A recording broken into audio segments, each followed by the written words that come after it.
എന്ത് കഷ്ടം എന്ന് വെച്ചാൽ നിങ്ങൾക്ക് എന്തോന്ന്? നിങ്ങൾക്ക് ആർക്കും കാര്യം മനസ്സിലാവാത്തത്? ഞാൻ പറയണ ഇത് മനസ്സിലായ വില എന്താണെന്ന് നിങ്ങൾക്ക് അറിയോ? നീ പറ. മാമ, ഈ സുമ ചേച്ചി ഉണ്ടല്ലോ, അമ്മ മരിച്ചിരുന്ന സമയത്ത് മാമനും അച്ഛനും അല്ലേ വീട്ടിലുള്ളൂ. എന്റെ കാര്യങ്ങളൊക്കെ നോക്കാൻ വരുമായിരുന്നു ഈ സുമ ചേച്ചിയുടെ അമ്മയാണ്. അന്ന് സുമ ചേച്ചിയും ചെറുപ്പമാണേ. ഈ രണ്ടുപേരും എനിക്ക് ഭയങ്കര കൂട്ടായിരുന്നു. അതെ, ഞാൻ മാമി മരിച്ചുപോയി, സുമ ചേച്ചി അമേരിക്കയിൽ കല്യാണം കഴിച്ച് വിടുകയും ചെയ്തു. അപ്പൊ എന്ന് വെച്ചാൽ പഴയ സ്നേഹമൊക്കെ അങ്ങ് വിട്ടുപോയി. ഇപ്പൊ നമ്മൾ ഇവിടെ വന്നതിന് ശേഷം വിളിക്കാനൊന്നും സമയം കിട്ടാറില്ല. പക്ഷെ അവരോട് എനിക്ക് ഇത്രയും സ്നേഹം ഉണ്ടെന്നൊക്കെ കാണിക്കാൻ പറ്റുന്ന അവസരം ഇതല്ലേ?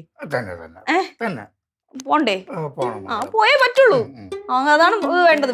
ബന്ധങ്ങൾക്കൊക്കെ വില കൊടുക്കുന്ന ആൾക്കാർ പോകും. അതെ, ഞാൻ പറയാൻ വന്നത് നീയും ജൂളും കൂടെ ആ കല്യാണത്തിന് പോകും, ഞാനും രവിയും കൂടെ വേണുവിന്റെ കല്യാണത്തിന്. അതെങ്ങനെ ശരിയാവും മാമ? ഫുൾ കുടുംബമായിട്ട് വരാന്ന് പറഞ്ഞപ്പോ ഞാൻ അങ്ങ് ഏറ്റ് വാക്ക് പറഞ്ഞു പോയി. മാമന്റെ കാര്യം കൂടെ എന്റെ അടുത്ത് പറഞ്ഞതാണ് കേട്ടാ. മാമനെ അവക്ക് ഭയങ്കര കാര്യമാണ്. പണ്ട് ഓർമ്മയുണ്ട, നമ്മളൊരു കല്യാണത്തിന് പോയപ്പോ അവള് പറഞ്ഞത് മാമനെ അന്ന് മാമന് ബുൾഗാൻ താടിയായിരുന്നു, കറുത്ത മുടിയും താടി നരച്ചൊരിക്കലുണ്ട്, മാമനെ കാണാൻ പൊക്കമില്ലാത്ത അമിതാഭ് ബച്ചൻ എന്നൊക്കെ വിളിച്ച് ഓർമ്മയുണ്ട? ആ അതാണ്. അപ്പൊ മാമൻ പോണ്ടേ? എന്തൊന്നും ഇത്രയ്ക്ക് വേണോന്ന് മിണ്ടാരിയോടെ?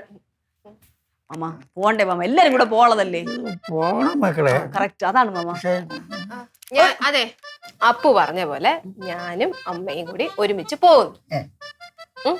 നിന്നെ എനിക്കിപ്പോ ഒരു വിശ്വാസമില്ല. നേരത്തെ എന്റെ അടുത്ത് എല്ലാം പറഞ്ഞു അമ്മയുടെ കൂടെ നിൽക്കും, സെറ്റാക്കി തരാൻ, ഡ്രസ്സ് വാങ്ങിച്ചു തരാന്ന് പറഞ്ഞപ്പോ ഉടനെ അമ്മയുടെ കൂടെ എല്ലാം ചെയ്യാന്ന് പറഞ്ഞ അവള് അച്ഛനടുത്ത് പോയി സംസാരിച്ചു കഴിഞ്ഞപ്പോ എല്ലാം മറന്നു.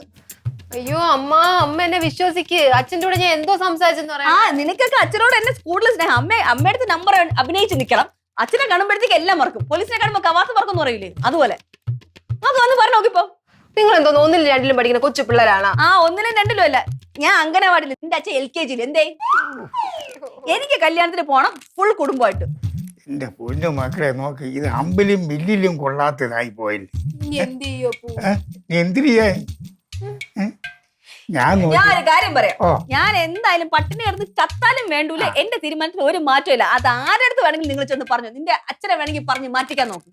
എന്റെ അടുത്ത് ആരും ഒന്നും പറയാൻ വരണ്ടേ മക്കളെ. ഇത് നടക്കൂല. ഞാൻ അവിടെ ചെന്ന് ഡിവൈസ് ചെയ്താലും സംഭവം നടക്കാൻ പോണില്ല ഇവരുടെ അടുത്ത്.